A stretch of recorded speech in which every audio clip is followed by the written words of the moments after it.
or the process to produce kerosene. And so whenever I was talking to my students, I would always say, who was the man who saved more whales than any man living or dead or ever will? Abraham Kessler. I've never seen that written in the books, the history books, but he did. In 1850 in St. John, New Brunswick, whale oil was $2.50 a gallon. So if you wanted to have a light in your house, you better have some money. And he invented kerosene, and the whale oil price collapsed. So, move up to Upper Canada. Typical New Brunswick way of looking at it, but in fact it was Upper Canada at the time. 1858, Oil Springs, Ontario. Why Oil Springs? Well, because oil was coming out of the ground and drifting down the streams. And so Mr. Williams and his partner thought they had heard about Kessler and kerosene, and they knew that this was very saleable. But they were shipping it in from New Brunswick. This is ridiculous. And it was still rather expensive because there wasn't that much of this kind of rock. So they drilled a well. In those days, you didn't drill in a rotary. You went ka-dunk, ka-dunk, ka-dunk, ka-dunk, and then you put something down and scooped it up, and you ka-dunk, ka-dunk, ka-dunk, ka-dunk. And they went ka-dunk, ka-dunk, ka-dunk until they ran out of money. And they thought, oh, there must be oil down there. It seeps out of the ground. So they mortgaged their houses. They went down 3 more feet. That's all it took. And the oil flowed to the surface, creating the first man-made oil spill in history in Canada. We did it first. The oil flowed down into Oil Creek and out into Lake St. Clair. And of course, in the process, everyone brought over their wash tubs and everything else from filling up with this free petroleum, you see.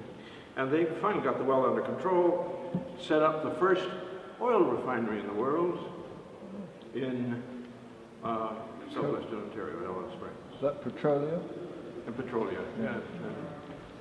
And today, you go down there, you can visit the Fairbanks Oil Creek oil field with the big pumpers. They're still pumping away. Charlie Fairbank, who I know very well, a friend of mine, is about the 6th generation of the family.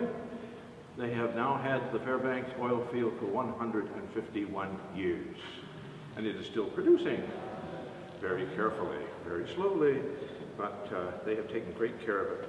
So, the oil industry of the world started in New Brunswick and then in Ontario. There's another seat over here if you wish. Yeah. Yes. Was he on TV a couple weeks ago? With the oil Charlie Fairbank. Oh, yes. Oh, yeah. Thank you for reminding me. Yeah. Yeah, CBC had him on. They had done a little video of his place, and they put him on for the 151st. So, the nature of the oil and gas industry that I was involved with and have been involved with for some time.